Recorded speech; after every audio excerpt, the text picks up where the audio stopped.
बहुत बहुत स्वागत है बच्चों आप सभी का आज की इस वीडियो में। और आज की वीडियो क्लास 11th के बच्चों के लिए बहुत ज़्यादा इंपॉर्टेंट होने वाली है, क्योंकि बच्चों आज की इस वीडियो में हम डिस्कस करेंगे आपका जो फिजिकल एजुकेशन का सब्जेक्ट है, यानी कि शारीरिक शिक्षा का। ठीक है, इसका आपका एक दो दिन में ही, यानी कि 22 फेब को मॉर्निंग शिफ्ट के बच्चों का और उसके अगले ही दिन 23 फेब को इवनिंग शिफ्ट के बच्चों का आपका फिजिकल का जो है एनुअल का एग्जाम होने वाला है, यानी कि आपका जो फाइनल का एग्जाम है वो होने वाला है। ठीक है, जिसकी तैयारी के लिए आपके पास में बिल्कुल भी समय नहीं बचा है, क्योंकि अभी आपका पॉलिटी का पेपर हुआ है, फिर आपका अभी फिजिकल का होने वाला है ना। तो तैयारी के आपके पास में बिल्कुल भी समय नहीं है, इसीलिए आपके कम टाइम की शॉर्टेज को देखते हुए, कम टाइम में आपकी अच्छी तैयारी हो, प्रिपरेशन आपकी इंक्रीज हो, इसी को ध्यान में रखते हुए इस वीडियो में हम डिस्कस करेंगे एक और most important sample question paper के बारे में, जिसके सारे के सारे क्वेश्चन को बहुत अच्छे से इस वीडियो में हम सॉल्व करके समझेंगे। ठीक है बच्चों, आपके फाइनल के एग्जाम के लिए हमने एक सैंपल क्वेश्चन पेपर तो आपको सॉल्व करके समझा दिया। ठीक है, ये हमारा सैंपल पेपर नंबर 2 रहेगा और अभी यहीं पे हम नहीं रुकेंगे, अभी आपके लिए हम सैंपल पेपर नंबर 3, 4 और 5 ये भी लेके आएंगे। ठीक है, तो टेंशन बिल्कुल भी मत लो, तैयारी बहुत अच्छी करवा देंगे। रही बात आपकी एमसीक्यूज की, इंपॉर्टेंट क्वेश्चन की, तो उसकी भी वीडियो आ जाएंगे। ठीक है, बस आप क्या करिए, अपना प्यार और सपोर्ट ऐसे ही बनाए रखिएगा। ठीक है, चलिए शुरुआत करते हैं आज के इस पेपर की। ठीक है, सबसे पहले हम बात करेंगे पेपर के पैटर्न की। तो जिन बच्चों को पता है, जिन्होंने वीडियो देखी होगी, उन्हें पता होगा, तो 2 मिनट का स्किप कर लो आप, अगर नहीं पता है तो ध्यान से समझो। ठीक है, देखिए पेपर के अंदर आपके 5 खंड होंगे और 37 प्रश्न होंगे। सबसे पहला आएगा आपका खंड नंबर ए, जिसमें 1 से 18 आपके एक एक अंक के बहुविकल्पीय प्रश्न होंगे, यानी कि पूरे पेपर में आपके 18 एमसीक्यू होंगे। ठीक है, तो मैं क्या करूंगा बच्चों, आपके लिए एक ऐसी वीडियो लाऊंगा जिसमें 100+ जो एमसीक्यूज हैं वो मैं आपको करवा दूंगा। ठीक है, और आप देखो, जब आप 5 पेपर कर ही लोगे, ठीक है, 5 पेपर तो आपकी 90 एमसीक्यू की तैयारी तो ऐसे हो गई, और 100 मैं आपको अलग से करवा दूंगा, तो देख लो कितनी अच्छी तैयारी हो जाएगी आपकी। ठीक है ना, चलो आगे देखते हैं। खंड भी आ जाता है, तो इसमें 19 से 24 ये आपके 2-2 नंबर के टोटल जो है 6 क्वेश्चन होंगे, जिसमें से आप किन्हीं को 5 को कर सकते हैं। ठीक है, और 2 नंबर के क्वेश्चन का आंसर आपको मात्र 60 से 90 शब्दों में, यानी कि जो आपका आंसर शीट होता है ना, उसका आधा पेज लिखना है। ठीक है, खंड सी आता है 25 से 30, ये आपकी 3-3 नंबर के और बेसिकली 6 क्वेश्चन होंगे लघु उत्तरीय, और इनका आंसर आपको 100 से 150 शब्दों में, यानी कि आंसर शीट का फ्रंट पेज, बस इससे ज़्यादा नहीं। आपको इनमें 3 नंबर वाले में से 6 क्वेश्चन में से कोई 5 अटेम्प्ट करने हैं। ओके, खंड डी जो है, इसमें आपके 31, 32, 33 ये 4-4 नंबर के टोटल 3 क्वेश्चन होंगे केस स्टडी वाले। तो मैं आपको केस स्टडी इस प्रकार से कराऊंगा कि आपकी केस स्टडी भी हो जाए और उसमें से 6 नंबर का आपका क्वेश्चन भी कंप्लीट हो जाए। तो एक तीर से 2 निशान यहाँ पे समझेंगे। ठीक है, फिर खंड ई आ जाता है आपका 34 से 37, आपके 5-5 नंबर के टोटल 3 क्वेश्चन होंगे, मतलब 5-5 नंबर के 4 होंगे, कोई 3 आपको अटेम्प्ट करने हैं, और ये आपको 200 से 300 शब्दों में, यानी कि आंसर शीट का फ्रंट और बैक मिला के दोनों आपको लिखना होगा। ठीक है, तो हम क्या करेंगे, इसको 2 वीडियो में समझेंगे। सैंपल पेपर नंबर 2 की ये हमारी पार्ट 1 वाली वीडियो है बच्चों, जिसमें ए बी सी इन सभी को समझेंगे, और ए बी सी काफ़ी बड़ा हो जाएगा, इसीलिए ये वीडियो अराउंड आपकी 45 मिनट प्लस की बनेगी। तो पूरी देख लेना, एंड तक बहुत अच्छे से समझा दूंगा। अब बहुत से बच्चे कमेंट करते हैं कि सर जी इंग्लिश मीडियम के बच्चों के लिए, तो देखो इंग्लिश मीडियम के बच्चों के लिए भी हम यहाँ पे क्वेश्चन आंसर समझेंगे। ठीक है, मैं आपको हिंदी में समझाता चलूंगा, इंग्लिश में आपको क्या चाहिए, सेंटेंस फॉर्मेशन चाहिए, तो वो आपको मैं दिखा दूंगा अच्छे तरीके से। ठीक है, रही बात आपके पेपर के पैटर्न की, तो यहाँ पे दे दिया गया है। ओके बच्चों, चलिए शुरुआत करें। चलो देखो, सबसे पहले बात करते हैं अपने सेक्शन नंबर ए की।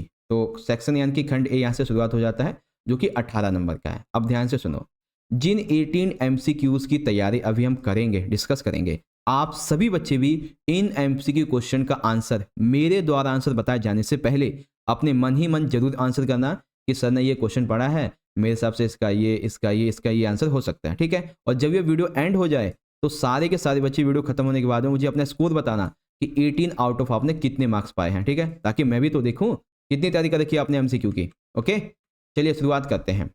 आप भी पढ़ना और समझने की कोशिश करना और आंसर दीजिएगा। देखिए पहला क्वेश्चन क्या कहता है कि निम्नलिखित में से कौन सी अनुकूली जो शारीरिक शिक्षा है इसके सिद्धांत के अंतर्गत नहीं आता है, यानी कि जो अडेप्टिव फिजिकल एजुकेशन है, इसमें से कौन सा बेसिकली उसका गोल जो है वो नहीं है। तो देखते हैं, जो अनुकूलित शारीरिक शिक्षा है ये चिकित्सीय परीक्षण आयोजित करती है, बिल्कुल ठीक है। खेल क्षेत्र को सीमित करती है, बिल्कुल ठीक है। खेल के नियमों में संशोधन करती है, ठीक है। लेकिन जो कार्यक्रम है वो शिक्षक की रुचि के अनुसार होगा, ये गलत है, क्योंकि शिक्षक की रुचि के अनुसार नहीं होता है, बल्कि जिसके लिए वो तैयार किया जाता है, जैसे विकलांग हैं, CWSN जो बच्चे होते हैं, उनकी रुचि के अनुसार होता है ये, ठीक है ना। तो शिक्षक की रुचि के अनुसार ये गलत हो जाएगा आपका, तो ऑप्शन आपका सी गलत है। ओके, चलिए क्वेश्चन नंबर सेकंड देखिए बच्चों। अब यहाँ पे क्या कहा गया है कि ये कथन किसने कहा है, तो रिक्त स्थान है कि किस व्यक्ति के अनुसार यह लक्ष्यों की प्राप्ति की एक नियंत्रित और योजनाबद्ध प्रक्रिया है, जिसमें मांसपेशीय प्रदर्शन, व्यवहार में परिवर्तन, संतोष, तरीकों और संगठन के द्वारा किया जाता है। तो बेसिकली ये जो कथन है कि लक्ष्यों की प्राप्ति नियंत्रित योजनाबद्ध प्रक्रिया, ये किसने कहा है? मार्टिन ने, मैथ्यू ने, रुडोल्फ गोइकेलियन ने, या फिर JB वाटसन ने। तो किसने कहा ये कहा है बच्चों मार्टिन ने, ठीक है। चलिए अगला देख लेते हैं। तो इंग्लिश में आपका यहाँ पे ए करेक्ट हो जाएगा। अब देखो क्वेश्चन नंबर थर्ड, इसमें क्या कहा गया है? इसके अनुसार किसी दूसरी वस्तु की बजाय एक ही वस्तु पर चेतना का केंद्रीयकरण अवधान कहलाता है। अर्थात अवधान की जो अवधारणा है वो कई व्यक्तियों ने दी है। तो उनमें से ऐसे कौन से व्यक्ति हैं जो ये कहते हैं कि किसी दूसरे वस्तु की बजाय एक ही वस्तु पर चेतना करना, चेतना का केंद्रीकरण अवधान होता है? तो किसने कहा ये भाई? सोचो कौन हो सकता है इसका आंसर, आपने पढ़ा होगा। तो ये नया एडिट टॉपिक है आपका 2023-24 के लिए, ठीक है। तो कौन किसने कहा था? डमविल ने कहा था, ठीक है। तो ऑप्शन नंबर आपका यहाँ पे थर्ड है, सॉरी सेकंड है। अब देखो आधुनिक समय में मनोविज्ञान का क्या अर्थ है? तो मैंने क्या कहा था आपसे, कुछ क्वेश्चन बहुत ही आसान आएंगे जैसे ये वाला। तो आधुनिक समय में मनोविज्ञान का क्या अर्थ होता है? व्यवहार, ठीक है। क्या मीनिंग है फिजिकोलॉजी का इन मॉडर्न टाइम में? तो वो होता है बिहेवियर का। अब देखो यहाँ पे है, अच्छा आपको कुछ कथन दिए गए हैं। अब इन कथनों के आधार पे आपको ये देखना है कि ये कथन किस व्यक्ति ने कहे हैं, ठीक है। जैसे कि इन्होंने ये बताया कि जो साइकोलॉजी शब्द है ये दो शब्दों से मिलकर बना है, ठीक है। तो साइकोलॉजी शब्द कितने शब्दों से मिलकर बना है? दो से। पहला ठीक है, दो शब्दों में पहला शब्द है साइकी, जिसका अर्थ होता है आत्मा, ठीक है। दूसरा शब्द है लोगस, जिसका अर्थ होता है अध्ययन करना या फिर विज्ञान, तो ये भी ठीक है। उसके बाद इस प्रकार मनोविज्ञान का शाब्दिक अर्थ हो गया आत्मा का विज्ञान या फिर आत्मा का अध्ययन। तो आपको यहाँ पे कुछ चीजें समझ में आई। क्या समझ में आई? कि जो साइकोलॉजी शब्द है वो दो शब्दों से मिलकर बना है। सबसे पहली बात, दो शब्दों में सबसे पहला शब्द है साइकी, जिसका अर्थ होता है आत्मा। तो MCQ में आपसे पूछा जा सकता है कि साइकी का अर्थ क्या है। दूसरा शब्द है लोगस, तो इसका अर्थ क्या होता है? अध्ययन, यानी कि अध्ययन करना यानी कि विज्ञान। तो मनोविज्ञान का शाब्दिक अर्थ आत्मा का विज्ञान या अध्ययन। तो ऐसे करके तीनों बातें आपकी सही होगी। अब ये बात कही किसने है साइकोलॉजी के बारे में, ठीक है। तो ये बात कही है बच्चों अरस्तु ने। किसने कही है? अरस्तु ने कही है। ओके बच्चों, तो ऑप्शन नंबर यहाँ पे देखेंगे, ऑप्शन सी हो जाएगा अरिस्टोटल। ओके बच्चों, चलिए क्वेश्चन नंबर 6। अब यहाँ पे आपको क्या करना है? मिलान करना है। मिलान क्या है? ओलंपिक ध्वजों के रंगों का तथा महाद्वीपों का। तो ओलंपिक जो ध्वज होता है, ठीक है, ओलंपिक नहीं, ये तो प्रतीक हो गया। हाँ एक सेकेंड, ये ध्वजित होता है इसमें इस प्रकार से, ये और ये, ठीक है। तो यहाँ पे आपको बताना है कि कौन सा किसके संबंध में है। तो मिलान के लिए मैंने आपको पहले ही बताया हुआ है कि जो आपको आता है आप पहले वो देखो, ठीक है। तो मेरे हिसाब से आप सभी को जो सबसे पहला आता होगा वो होगा अफ्रीका। क्यों? क्योंकि अफ्रीका में रंग भेद की नीति चली थी। तो इससे हम सी को अटैच कर सकते हैं, यानी कि काला। तो देख लीजिए जिसमें पहले का आपका सी मिल जाए, तो सी रहा, ये देखो ए और डी। अब एक और चुनना है हमें। तो यहाँ पे देखेंगे हरा किसके लिए यूज़ किया गया होगा, मतलब जो हरा है ये किसके लिए यूज़ किया गया होगा, यानी कि शांति का प्रतीक किसको दर्शाया गया होगा एक प्रकार से, ठीक है। तो ये कौन हो सकता है? सोचो फटाफट से, कौन होगा इसके लिए? हरे के लिए कौन सा है? हरे के लिए है बेसिकली आपका ऑस्ट्रेलिया, ठीक है। हरे के लिए है आपका ऑस्ट्रेलिया। तो फोर्थ का जिसमें डी दिया हो, फोर्थ डी, ये रहा देखो, ए मिल गया हमको, है ना। अब दूसरे का ए है तो अमेरिका के लिए लाल आ जाएगा आपका, एशिया के लिए आपका यहाँ पे पीला आ जाएगा। बस हो गया हमारा यहाँ पे, ठीक है। इसी प्रकार से आप इंग्लिश में देखेंगे तो अफ्रीका के लिए ब्लैक हो जाएगा, अमेरिका के लिए रेड हो जाएगा, एशिया के लिए येलो हो जाएगा, ऑस्ट्रेलिया के लिए ग्रीन ही रहेगा। ओके, आई होप अब आप समझ गए होंगे अपने मिलान के क्वेश्चन को अच्छे तरीके से। चलिए आगे डिस्कस करते हैं। अब हम देखो क्या कहा गया है कि जो तिल्लादार हड्डियां होती हैं ये कहाँ पाई जाती हैं। तो तिल्लादार हड्डियां कहाँ पाई जाती हैं? कलाइयों में, ठीक है। वेयर आर तिल्लाकार बोन्स फाउंड इन ब्रेस्ट। चलिए फटाफट से आगे बढ़ते हैं।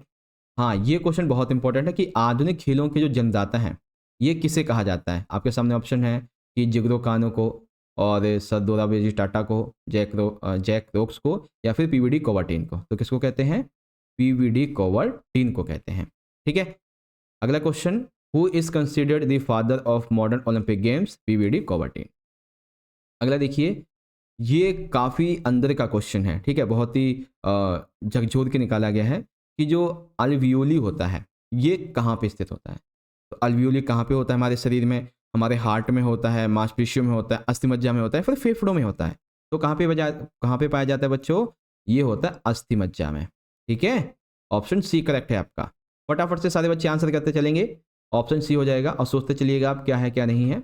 अब देखो, अभिकथन हमारा क्या कहता है कि प्राणायाम का मुख्य उद्देश्य स्वायत्त तंत्रिका तंत्र और मानसिक कार्यों को नियंत्रित प्राप्त करना है। अर्थात जब हम प्राणायाम करते हैं तो इसका मुख्य उद्देश्य क्या होता है कि हमारा जो सिस्टम, हमारा जो बॉडी तंत्र है, ठीक है, जो हमारी तंत्रिका तंत्र है, ये सही से कार्य करे, हमारे जो मानसिक कार्य हैं वो अच्छे से होते रहें। तो इसका उद्देश्य हो गया। कारण क्या है?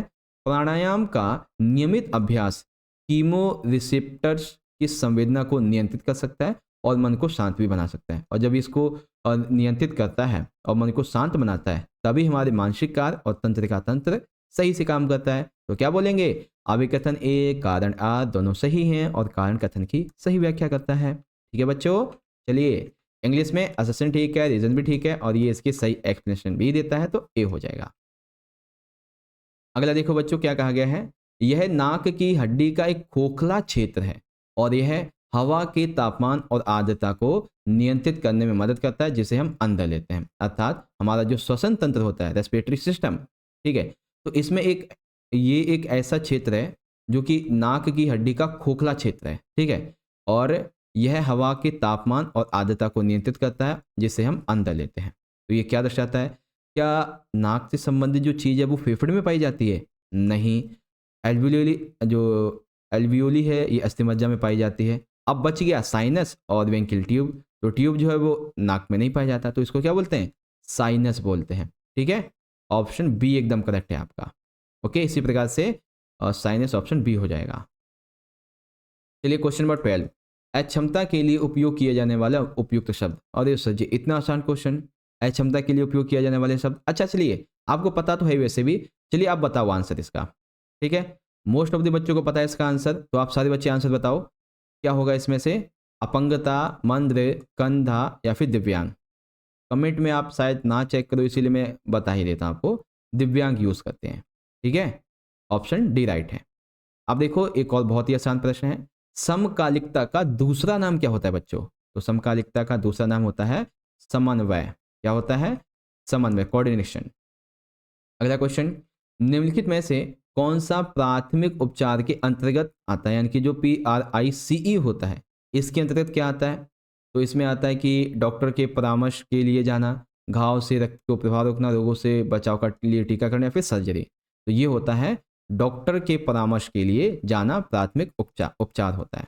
ठीक है, ओके, आई होप आपको ये समझ में आ गया होगा अच्छे तरीके से। ओके, चलिए क्वेश्चन नंबर 15, शारीरिक शिक्षा का लक्ष्य क्या है? यानी कि जब हम बात करते हैं फिजिकल एजुकेशन के एम की, टारगेट की, तो क्या होता है? क्या ये केवल हमारा शारीरिक विकास करता है, ये हमारा सर्वांगीण विकास करता है, मानसिक विकास करता है, फिर गामिक विकास करता है, यानी कि प्रोग्रेसिव? तो ये क्या करता है? ये सर्वांगीण यानी कि ऑल राउंड डेवलपमेंट करता है ये। ठीक है, तो ऑप्शन नंबर आपका बी एकदम यहाँ पे करेक्ट हो जाएगा बच्चों। ठीक है, अगला क्वेश्चन नंबर 16, गतियों के नाम में शामिल है। तो गतियां कई प्रकार की होती हैं, आकुचन होती है, विस्तार होती है, अपवर्तन होता है और अभिवर्तन, सारी की सारी गतियों के नाम है। एक जो sample paper number I think तीसरा या चौथा होगा, उसमें आपको मैं ये सारी की सारी गतियों को ना एक्सप्लेन करके समझाऊंगा 3 नंबर के क्वेश्चन में। ठीक है, टेंशन मत लो। तो डी हो जाएगा आपका इसका आंसर। इस प्रकार से इंग्लिश में ऑप्शन डी है।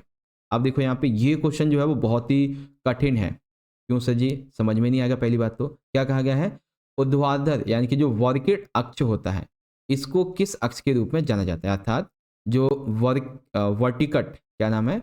वर्टिकट अक्ष। ठीक है, इसका दूसरा नाम क्या है? तो इसका दूसरा नाम होता है अनुदैर्ध्य। ठीक है, लॉन्गिट्यूडनल अक्ष।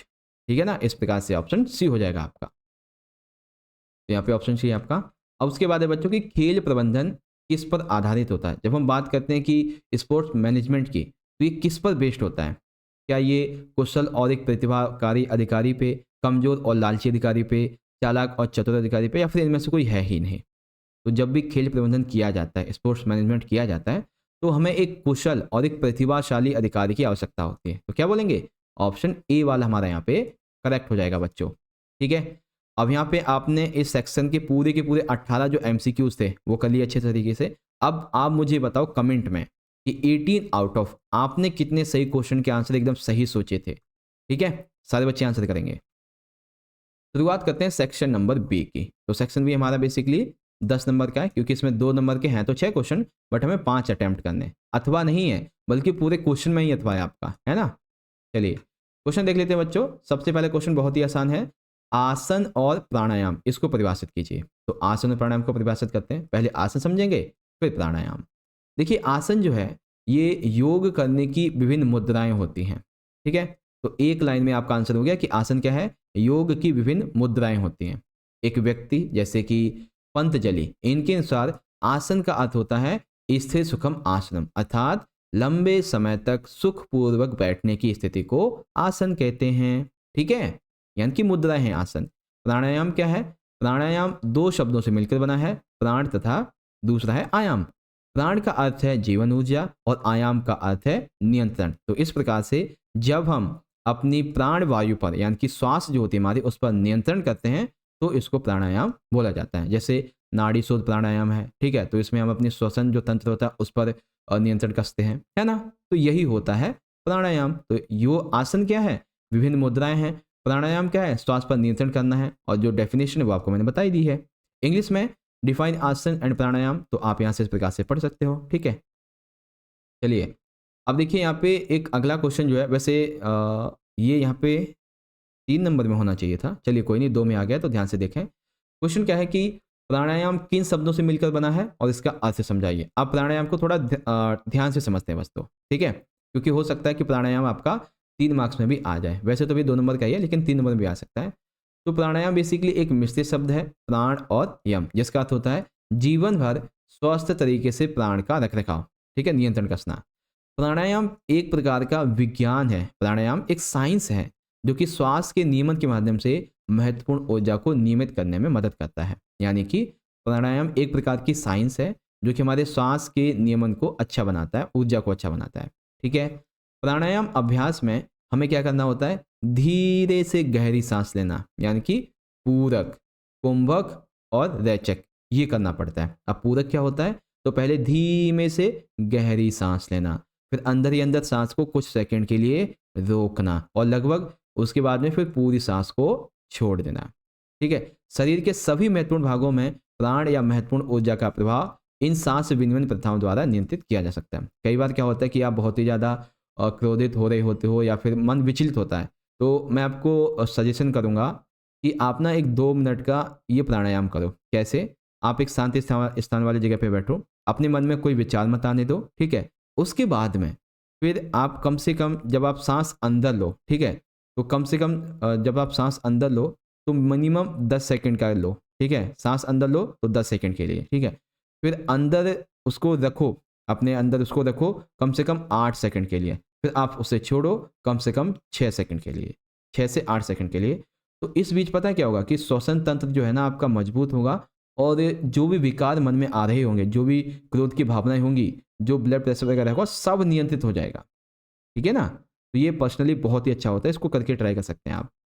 उसके बाद प्राणायाम का मुख्य उद्देश्य स्वायत्त तंत्रिका तंत्र, मानसिक कार्यों पर नियंत्रण करना होता है। ठीक है, बाकी 1-2 चीज़ें आपको मैंने बताई दी हैं। तो ये है मेन आंसर इसका।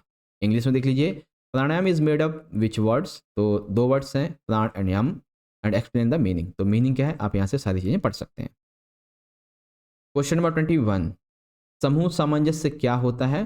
कार्य सामंजस्य और सामाजिक सामंजस्य में अंतर बताइए। देखो बच्चों, समूह सामंजस्य 2 नंबर का एक अलग क्वेश्चन है, कार्य सामंजस्य और सामाजिक सामंजस्य में अंतर ये 2 नंबर का एक अलग क्वेश्चन है। तो 2 क्वेश्चन आपके हैं।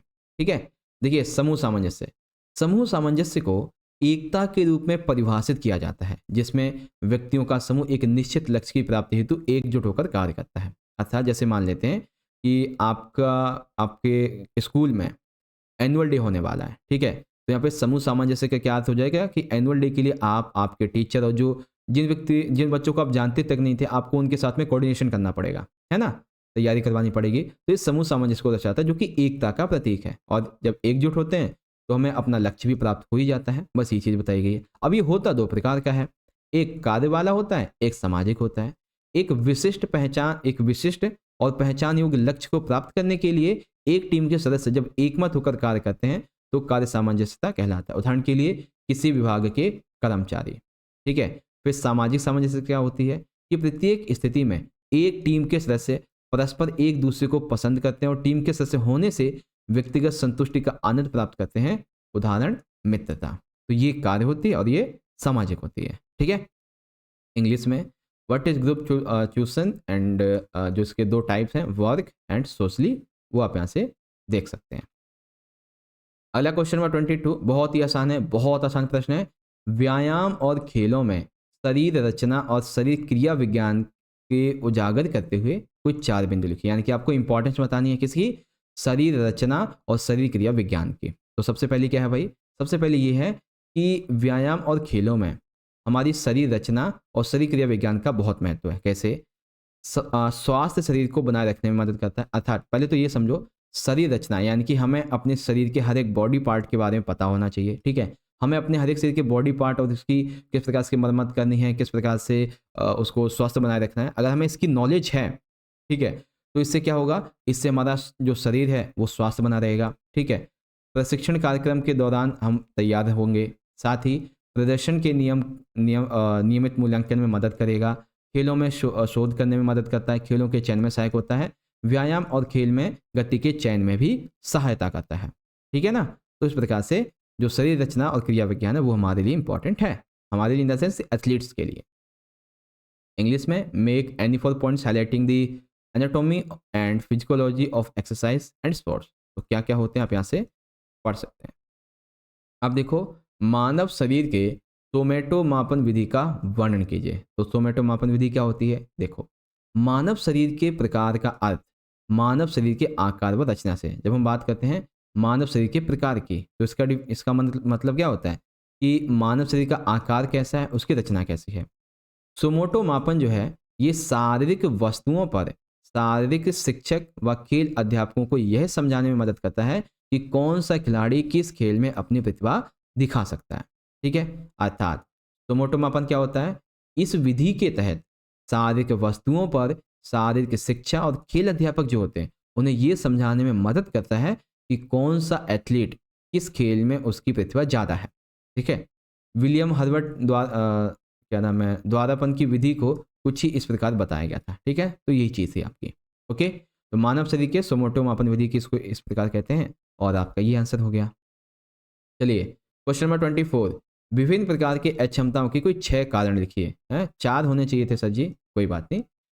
अगर अक्षमता है तो क्या कारण है? तो सबसे बड़ा कारण होता है वंशानुगत, यानी कि वंश के आधार पे। जैसे कोई अगर विकलांग है, किसी का आँख ठीक नहीं, किसी के मतलब पैर बचपन से ही हैं, जन्म से ही उसके पैर नहीं चल पा रहे, यानी कि जो विकलांग है, जो अक्षमता है कार्य करने की फिर किसी भी प्रकार की, तो उसके कारण क्या है? तो पहले तो वंशानुगत हो सकता है, संक्रामक रोग लग गया हो, मानसिक स्वास्थ्य समस्या हो सकती हैं, गलत तरीके से टीकाकरण हो सकता है या फिर दवा का इस्तेमाल कर लेना, कुपोषण हो सकता है, रुकावट, बीमारी, जहर, नाभिकीय दुर्घटना, ऐसे बहुत सारे तरीके होते हैं, ठीक है। तो विभिन्न प्रकार की अक्षमताओं के ये कुछ उदाहरण हैं। उदाहरण इन द सेंस कारण है। Right any 6 cause of different types of disabilities. तो क्या रीजन होते हैं आप यहाँ से पढ़ सकते हैं बच्चों, ठीक है। तो इस प्रकार से हमारा सेक्शन जो बी था, जिसके अंदर 2 नंबर के हमारे थे तो 6 क्वेश्चन करने 5 थे, ये हमारा हो गया कंप्लीट, ओके। सेक्शन सी की शुरुआत करें। अभी देखिए अराउंड 25 मिनट के आसपास हुए हैं, सेक्शन सी शुरुआत कर लेते हैं। अब सेक्शन सी है बेसिकली 15 नंबर का, क्योंकि इसमें 3-3 नंबर के टोटल हमारे 6 क्वेश्चन है, जिसमें से हमें कोई 5 करने हैं, ओके। बहुत ही इंपॉर्टेंट है बच्चों, बड़े ध्यान से समझिएगा, ठीक है। देखिए पहला क्वेश्चन क्या कहता है, शारीरिक शिक्षा के क्षेत्र में शिक्षण और स्वास्थ्य संबंधित कैरियर को समझाइए। अर्थात जब आप फिजिकल एजुकेशन को पढ़ते हैं तो आप टीचिंग के क्षेत्र में और हेल्थ के क्षेत्र में आपको क्या क्या करियर संबंधित ऑप्शन मिल सकते हैं वो आपको बताने हैं, ठीक है। तो पहले हम बात करेंगे शारीरिक शिक्षा के क्षेत्र में शिक्षण संबंधित कैरियर की, फिर इसके स्वास्थ्य संबंधित कैरियर की। तो आइए ध्यान से समझते हैं। देखो, जब हम फिजिकल एजुकेशन की बात करते हैं एक टीचिंग लाइन में, तो शारीरिक शिक्षा को एक व्यावसायिक क्षेत्र अब माना जा चुका है और यह करियर उनके लिए उचित है जिनकी रुचि शिक्षण करियर में ज़्यादा होती है। ठीक है, तो शारीरिक शिक्षा में क्या क्या कर सकते हैं टीचिंग लाइन में? तो अध्यापक बन सकते हैं बहुत स्तर के। ठीक है, लाइक प्राइमरी स्कूल, माध्यमिक school, high school, senior secondary, महाविश्वविद्यालय, विश्वविद्यालय के। तो ये होता है शिक्षण करियर, यानी कि आप अध्यापक बन सकते हैं, जैसे आज व्यवसाय के तौर पे देखा जा रहा है। दूसरा है स्वास्थ्य संबंधी कैरियर। तो आधुनिक युग में देखो क्या हो रहा है कि लोग जो है वो विभिन्न प्रकार की बीमारियों से ग्रसित हैं। ठीक है, उन्हें दवाओं से ज़्यादा जो है वो एक फिजिकोलॉजी की व्यक्ति की ज़रूरत होती है। तो कुछ फिजिकोलॉजिकल जो व्यक्ति हैं वो इससे भी बन सकते हैं। ठीक है, आज के टाइम पे सभी को जो है वो एकदम फिट रहना है, तो आपसे वो सलाह लेने आ सकते हैं। तो आप एक काउंसलर बन सकते हैं। ठीक है, आप अपना एक एनजीओ खोल सकते हैं, आप अपना एक ट्विटर खोल सकते हैं। ठीक है, आप जो है और भी बहुत सारी चीज़ें हैं जो कि यहाँ पे आप पढ़ सकते हैं। ठीक है, यही चीज़ें होती हैं। ओके, तो आई होप दोनों क्वेश्चन आपको समझ में आ गए, शिक्षण और स्वास्थ्य। आगे देखते हैं इंग्लिश में। तो explain teaching and health related careers in the field of physical education. तो related to physical education career and physical education career and ये आपका है क्या नाम, हेल्थ में। ठीक है, ऊपर वाला स्वास्थ्य में, एक सेकेंड, ऊपर वाला शिक्षा में है, एजुकेशन में, और ये हेल्थ में है। आगे देखते हैं बच्चों। चलिए, अगर आपके दोस्त ने शारीरिक शिक्षा में स्नातक किया हुआ है, ठीक है, स्नातक किया हुआ है, अब उसके सामने शारीरिक शिक्षा में करियर विकल्प क्या क्या हो सकते हैं, यानी कि उसने बेसिकली ग्रेजुएशन कर रखी है शारीरिक शिक्षा में, तो अब जो है उसके सामने क्या क्या करियर होंगे? तो सबसे पहला शारीरिक शिक्षा में शिक्षण करियर, जैसे कि वो अध्यापकों के बहुत स्तर पे कार्य कर सकता है। ठीक है, जैसे प्राइमरी स्कूल, माध्यमिक स्कूल, हाई स्कूल, इस प्रकार से। फिर प्रदर्शन आधारित करियर हो सकते हैं, अर्थात खिलाड़ियों के रूप में वो अपने आप को चयनित कर सकता है, अधिकारी बन सकता है किसी कोच का, मतलब किसी भी खेल फेडरेशन का, रिकॉर्डर बन सकता है किसी उसका जब कोई प्रतियोगिता होती है तो। ठीक है, संचार माध्यम में करियर, जैसे कि पत्रकारिता, खेल, फोटोग्राफी, पुस्तक लेखन, पुस्तक प्रकाशक, खेल उद्योग, स्पोर्ट्स मार्केटिंग। तो इसमें वो है संचार में करियर अपना चुन सकता है खेल के लिए। ठीक है, स्वास्थ्य से संबंधित इसके करियर की बात आ जाती है, काउंसलर बनना, ठीक है, और सलाह देना, कुछ ऐसे ऐसे ऐसे, है ना। तो ये चीज़ें थी आपकी शारीरिक शिक्षा में करियर विकल्प। ओके बच्चों, आ रहा है समझ में? अगर समझ में आ गया हो तो सारे के सारे बच्चे फटाफट से कमेंट करेंगे यस सर जी समझ में आ गया है। ठीक है, देखना चाहता हूँ कि आपको समझ में आ रहा है या नहीं आ रहा है, या फिर मैं ऐसे ही बोले जा रहा हूँ। ओके बच्चों, कमेंट करो सारे बच्चे। Your friend Rahul has graduated in physical education. Now, what can be the career options in front of him? Physical education. तो क्या क्या होते हैं आप यहाँ से पढ़ सकते हैं बच्चों। चलिए, अब देखो बड़े ध्यान से, मनोवैज्ञानिक विशेषताओं का परिचय देते हुए अवधान, लचीलापन और मानसिक दृढ़ता इसका वर्णन कीजिए। तो अभी मैंने आपको बताया था अवधान, मैं पेपर 3 में समझाऊंगा, इसी में समझा दिया। चलो देखो, अवधान यानी कि अवधान का दूसरा नाम होता है ध्यान। तो ध्यान जो है वह प्रक्रिया है जिसके माध्यम से उत्तेजना, यानी कि जो सूचनाओं के समूह होते हैं, इनको किसी एक उत्तेजना को चुनना होता है। अर्थात अवधान क्या है कि वह प्रक्रिया जिसके माध्यम से उत्तेजना, यानी कि विभिन्न प्रकार की जो सूचनाएं होती हैं उनमें से हमें किसी एक सूचना को चुनना होता है। डमविल के अनुसार किसी दूसरे वस्तु के बजाय एक ही वस्तु पर चेतना का केंद्रीकरण अवधान कहलाता है। अर्थात डमविल ये कहते हैं कि आपके सामने ये 2 नहीं 3 नहीं 5-7 वस्तुएं रखी हैं, ठीक है, इनमें से जब आप किसी एक वस्तु पे अपना ध्यान केंद्रित करते हो तो वो अवधान कहलाता है। सामान्य शब्दों में अवधान वह प्रक्रिया है जिसके अंतर्गत बाहरी वातावरण में उपस्थित सभी उत्तेजनाएं, यानी कि जो सभी चेतनाएं हैं, सूचनाएं हैं, इन सभी को मतलब इनमें से किसी एक चेतना पर अपना ध्यान केंद्रित करना है। तो अवधान सिंपल सी बात है, ये ध्यान केंद्रित करने से संबंधित है, जिसमें आपके सामने विकल्प बहुत सारे होंगे, सूचनाएं उत्तेजनाएं बहुत होंगी, लेकिन आपको किसी बस एक पे अपना फोकस करना होगा। इसी को अवधान बोलते हैं। ठीक है, अगला देखिए लचीलापन। जैसे जैसे परिस्थितियां बदलती जा रही हैं, ठीक है, हमें स्वयं को तैयार रखना चाहिए, साथ ही जो नकारात्मक भावना है उनसे दूर हटना चाहिए। इस प्रकार की क्षमता को लचीलापन कहते हैं। ठीक है, स्टुअर्ट के अनुसार लचीलापन प्रतिकूल परिस्थितियों से वापसी करने की क्षमता है। स्टुअर्ट क्या कहते हैं? वो ये कहते हैं कि लचीलापन जो है ना, जब हमारे पास में ऐसी सिचुएशन आ जाए कि जो बहुत ही हमारे प्रतिकूल ना हो, अनुकूल हो हमारे, तो हम क्या करते हैं, हम उससे गिव अप ना करें बल्कि उससे लड़ें। इसको लचीलापन बोलते हैं। सकारात्मक मनोविज्ञान में लचीलापन जीवन में किसी भी प्रतिकूल परिस्थिति का सामना करने की क्षमता को स्पष्ट करता है। अगला देखिए, मानसिक दृढ़ता। यह एक व्यक्तित्व की विशेषता है जो तनाव और दबाव में अच्छा प्रदर्शन करने की क्षमता को प्रदर्शित करता है। अर्थात इसका एक एग्जाम्पल लेता हूँ। ये व्यक्ति की कैसी क्षमता है, जब बहुत ही ज़्यादा तनाव हो, सिचुएशन बहुत ज़्यादा खराब हो, बहुत ही ज़्यादा उसे गुस्सा आ रहा हो या फिर सिचुएशन आउट ऑफ हैंड हो जाए उसके, ठीक है, फिर भी वो अपने कार्य को एकदम बिना किसी डिस्ट्रैक्शन के, ठीक है, उसके ऊपर चल तो बहुत कुछ रहा होगा लेकिन फिर भी वो एकदम ध्यानपूर्वक उसको करता है, ठीक है। ये उसके चरित्र की, उसके लचीलेपन की, दृढ़ता जैसे गुणों को दर्शाता है। परिस्थितियों से ना हार मानने की, है ना, ऐसी मानसिक दृढ़ता वह क्षमता है जिसके द्वारा व्यक्ति प्रतिकूल परिस्थितियों में, असफलताओं में, नकारात्मक घटनाओं में सामना करता है, ठीक है। दृष्टिकोण ये उत्साह के साथ करता है। मानसिक दृढ़ता एक एथलीट को चुनौतियों, गलतियों और विफलता का सामना करने की क्षमता जो है ये स्पष्ट यहाँ पे कराती है, ठीक है। आई होप अब आपको समझ में आ गया होगा बढ़िया तरीके से। चलिए अगला देखते हैं। तो introducing physiological characters describe attention, flexibility and mental touches. तो अटेंशन क्या होती है आप यहाँ से पढ़िए, एंड दी साइलेंस क्या होता है आप यहाँ से पढ़ लीजिए, एंड द लास्ट मेंटल थॉटनेस वो क्या होती है यहाँ पे पढ़ सकते हैं।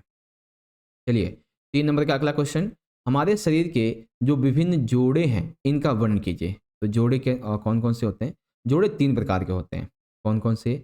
अचल या रेशेदार जोड़े, जो कभी हिलते ही नहीं, ये अचल जोड़े होते हैं, ठीक है। ध्यान से समझते चलिएगा जोड़े कितने प्रकार के होते हैं। पहले जोड़े समझ लो क्या होते हैं। जैसे हमारा कंधा है तो ये भी क्या है, जोड़ है, एक हाथ का और एक हमारे मतलब कंधे का।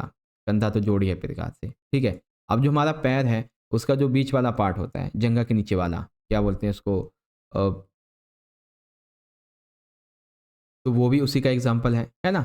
अब ये होते कई प्रकार के हैं, जैसे कि अचल यानी कि रेशेदार जोड़, यह जोड़ कभी नहीं हिलते, ये अचल होते हैं, ठीक है। दूसरे आशिंकचल यानी कि उपपरित जोड़, यह जोड़ बहुत हल्की गति प्रश्न करते हैं, यानी कि ये बहुत ही कम गति करते हैं, जैसे कि मेरुदंड जोड़, ठीक है। स्वतंत्र रूप से चल जोड़, यह जो हमारे हमारे शरीर की अलग अलग गतियाँ प्रदान करते हैं। आपको एक थोड़ा थोड़ा अच्छे से समझाता हूँ। जैसे आपने वो पढ़ा होगा ना ज्योग्राफी में, ज्वालामुखी जो होते हैं वो 3 प्रकार के होते हैं। एक तो वो होते हैं जिनमें 100% श्योरिटी है कि ये कभी उद्गार होंगे ही नहीं, ठीक है। एक वो ज्वालामुखी होते हैं जिसमें साल में, महीने भर में या फिर 2 साल में संभावना है कि उद्गार हो जाता है, ठीक है। एक वो ज्वालामुखी होते हैं जिसमें हर दिन, हर हफ्ते उद्गार होता ही होता रहता है, तो वही प्रकार है। एक जोड़ जो कभी नहीं हिलते हैं ये अचल होते हैं। एक जोड़ जो बहुत हल्की गति करते हैं जैसे मेरुदंड, ये आंशिक होते हैं। एक जोड़ जो अलग अलग गतियां प्रदान करते हैं, स्वतंत्र रूप होते हैं। अब ये स्वतंत्र रूप वाले जो हैं ये 5 प्रकार के होते हैं। तो देखो मेन आंसर आपका बस इतना ही था। अब ये जो आपको मैं बता रहा हूँ ये एक्स्ट्रा इन्फॉर्मेशन है, ठीक है तो क्वेश्चन का पार्ट, लेकिन ये एक्स्ट्रा है 3 नंबर से ज़्यादा वाली। तो सबसे पहला यहाँ पे देखिए जोड़े कई कितने प्रकार के होते हैं। तो सबसे पहला है कब्जेदार जोड़। यह जोड़ आगे और पीछे गतिशीलता प्रदान करते हैं, जैसे कि घुटने और कोहनी के जोड़। तो जब हम चलते हैं तो हमारा जो घुटना होता है, ठीक है, ये कब्जेदार जोड़ का उदाहरण है, ओके, जो कि हमें गतिशीलता प्रदान करता है। और हमारा जो कंधा है वो भी। उसके बाद गेंद और गड्ढा जोड़। इस जोड़ में एक हड्डी में गड्ढा, दूसरी हड्डी में गेंदनुमा उभार बनता है। दोनों एक दूसरे की स्थिति में होते हैं, जैसे कंधे का जोड़, कुल्हे का जोड़, ठीक है। जैसे आप कभी किसी चीज़ को उठाते हो, ठीक है, हाथ को ऊपर करके, तो वो जो आपका कंधा होता है वहाँ पे गड्ढा सा बन जाता है, तो दूसरी ओर जो है क्या होता है, वो वहाँ पे गेंदनुमा उभार आ जाता है। तो यही चीज़ होती है इसमें। तो कंधे का जोड़ और कुल्हे का इसका एग्जाम्पल है। फिर आते हैं कीलक जोड़। इस जोड़ में धुरीनुमा गति प्राप्त होती है, जैसे कि गर्दन का जोड़, ठीक है। फिर काठीदार जोड़। इस जोड़ में एक हड्डी दूसरी के ऊपर लगी रहती है, जैसे कि कलाई का जोड़, ओके। तो ये आपके जोड़ों के प्रकार हैं तो 5, लेकिन इंपॉर्टेंट 4 थे तो मैंने आपको 4 ही बताए हैं, ओके बच्चों। आ गया समझ में बढ़िया तरीके से। चलिए 28 हो गया। इंग्लिश में देखते हैं। Describe the different joints of our body. तो कौन कौन से जॉइंट्स के प्रकार हैं वो आप यहाँ से पढ़ सकते हैं बच्चों, ओके। चलिए अगला देखते हैं। मांसपेशियों के किन्हीं 3 गुणों का विस्तार से वर्णन कीजिए। तो मांसपेशी परिभाषा समझते हैं। परिभाषा ये है कि मांसपेशी एक संकुचनशील ऊतक है। कैसा? संकुचनशील ऊतक है। पश्चियाँ कंकाल तंत्र के साथ मिलकर सभी प्रकार की गति के लिए उत्तरदायी होते हैं। पश्चियाँ नहीं, मांसपेशियाँ, ठीक है, मांसपेशियाँ, ठीक है, ध्यान से देखो। मांसपेशियाँ एक संकुचनशील ऊतक होती हैं। मांसपेशियाँ कंकाल तंत्र के साथ में मिलकर सभी को गति प्रदान करने के लिए उत्तरदायी होते हैं। अब मांसपेशियों के कई गुण होते हैं, जैसे कि सबसे पहला गुण है बच्चों उत्तेजनशीलता, अर्थात मांसपेशियों की होने की योग्यता उनकी उत्तेजनशीलता कहलाती है। अर्थात मांसपेशियां हैं, यही उत्तेजनशीलता है, ठीक है। यदि मांसपेशियों की उत्तेजनशीलता ज़्यादा होगी तो इसकी शक्ति, वेग, सहन क्षमता भी ज़्यादा होगी। अर्थात मांसपेशियों की उत्तेजनशीलता अगर ज़्यादा है तो उसकी पावर, इसकी गति, सहन क्षमता सभी अच्छी होगी। फिर आता है संकुचनशीलता। उत्तेजना की क्रिया को परिणाम स्वरूप आकार में परिवर्तन करने की शक्ति संकुचनशीलता कहलाती है। अर्थात मान लीजिए उत्तेजना आपकी अच्छी है, ठीक है, अब उत्तेजना के द्वारा जब क्रिया की जाती है तो उसके परिणाम स्वरूप आकार में जो परिवर्तन होता है वो शक्ति की संकुचनशीलता कहलाता है, ठीक है। प्रसार योग्यता, प्रसार या फैलाव योग्यता मांसपेशी के खींचने की योग्यता है। क्या है? खींचने की योग्यता। संकुचन क्रिया के दौरान मांसपेशी रेशे छोटे हो जाते हैं, लेकिन आराम तथा विश्राम अवस्था में दोनों मांसपेशियों की लंबाई ज़्यादा खिंचाव अथवा प्रसार कर सकते हैं। मांसपेशियां रेशे के खिंचाव से गति जो है ये संभव हो पाती है। और लास्ट है लचीलापन। लचीलापन क्या होता है? खिंचाव अथवा प्रसार की प्रक्रिया के बाद मांसपेशी रेशों का अपने मूल आकार में पुनः लौट आना ही लोचशीलता। अर्थात खिंचाव हो गया, प्रसार हो गया मांसपेशी का, अब मांसपेशी जिस मूल में स्वतः थी अब उसी मूल में वापस आ जाए, इसी को लोचशीलता बोलते हैं। यह मांसपेशी में लचीलेपन का गुण नहीं होता है। अगर हमारी मांसपेशी में लचीलेपन का गुण नहीं होता तो न तो प्रचार प्रसार, अरे यार प्रचार कहाँ से पहुंच गया, प्रसार और खिंचाव ये नहीं हो पाता, ठीक है। तो उत्तेजनशीलता, संकुचनशीलता, प्रसार योग्यता और लचीलापन। अगला, explain in detail any three properties of muscle. तो कैसे लिखेंगे इसके बारे में? तो पहला आपका ये हो जाएगा, दूसरा ये हो जाएगा आपका, तीसरा ये और चौथा आपका ये। चलिए क्वेश्चन में थर्ड देखते हैं बच्चों, उसके बाद में हमारा ये खत्म। तो क्वेश्चन थर्ड क्या कहता है, बड़े ध्यान से समझना।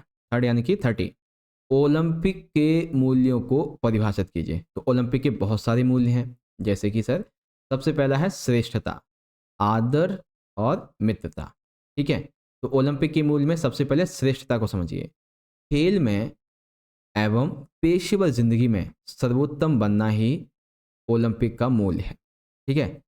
महत्वपूर्ण ये नहीं है कि विजयी हो जाएं, महत्वपूर्ण ये है कि हमने संघर्ष किया, शारीरिक, मानसिक और इच्छा शक्ति के स्वास्थ्य संयोजन का आनंद लेना, ठीक है।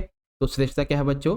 श्रेष्ठता का अर्थ है कि आप खेल में भी और आम जिंदगी में भी क्या बने? सर्वोत्तम बने। महत्वपूर्ण ये नहीं है कि आप जीतें, महत्वपूर्ण ये है कि आपने जीत के लिए कोशिश की और आपने संघर्ष किया, ठीक है। और यही संघर्ष हमारी शारीरिक, मानसिक इच्छा शक्ति को बढ़ावा देता है। दूसरा है आदर। आदर इन द सेंस कि आत्मसम्मान, दूसरों का आदर करना, प्राकृतिक वातावरण को सुरक्षित रखना, नियम जो हैं खेल के इनका सम्मान करना, ये भी इसका एक मूल्य है। अब ओलंपिक में कैसे आत्मसम्मान करेंगे, मतलब दूसरों का आदर कैसे करेंगे? तो टीम जो होती है उसका आदर करना, ठीक है। आत्मसम्मान यानी कि अपने अंदर ही मोटिवेशन रखना कि हाँ हम जीत सकते हैं, ठीक है ना। फिर मित्रता आती है, और ये जो है ना, ये ओलंपिक खेलों का एक सार व केंद्र बिंदु होता है, क्योंकि व्यक्तिगत रूप से एवं विश्व के सभी व्यक्तियों के बीच आपसी समझ व तालमेल को बढ़ावा देता है। अर्थात ये ओलंपिक खेलों का सार व केंद्र बिंदु है, क्योंकि जब आप ओलंपिक खेलने के लिए कहीं जाते हो तो विश्व के किसी भी भाग में जाते हो, कोई भी लोग मिलते हैं, तो मित्रता ही, ठीक है, मित्रता ही तालमेल को अच्छा बनाती है। ओके, तो आपका ये हो गया श्रेष्ठता, आदर और मित्रता। इसी प्रकार से इंग्लिश में define the values of Olympics, तो best, respects and friendship. Okay, अब यहाँ पे बचेगा बच्चों सेक्शन नंबर डी जो कि हमारा 12 अंक का है, ठीक है। और फिर बचेगा सेक्शन नंबर ई जो कि हमारा था 15 अंक का। तो ऑलमोस्ट अभी जो है आपका 5, 2, 7 और ये, यानी कि टोटल आपका भी 27 मार्क्स का पार्ट बचता है। तो इसे हम समझेंगे बच्चों पार्ट 2 की वीडियो में, और पार्ट 2 की वीडियो का लिंक बच्चों आपको डिस्क्रिप्शन में दे दूंगा। ठीक है, और यहाँ पे आई बटन में भी दे दूंगा, आप कहीं से भी जाके देख लेना। इस प्रकार से बच्चों हमारी आज की ये वाली वीडियो होती है यहाँ पे एंड, और I hope sample paper number 2 का पार्ट 1 जो है ये आपको बहुत अच्छे समझ में आ गया होगा। वीडियो अच्छी लगी हो तो सारे के सारे बच्चे फटाफट से लाइक करो और अपने सभी दोस्तों में शेयर करो इसे, ठीक है, ताकि उसके पास भी वीडियो पहुंचे और उसकी भी तैयारी अच्छी हो आपकी वजह से। मिलते हैं अगली वीडियो में बच्चों, बहुत बहुत धन्यवाद। जय हिंद, जय भारत, वंदे मातरम।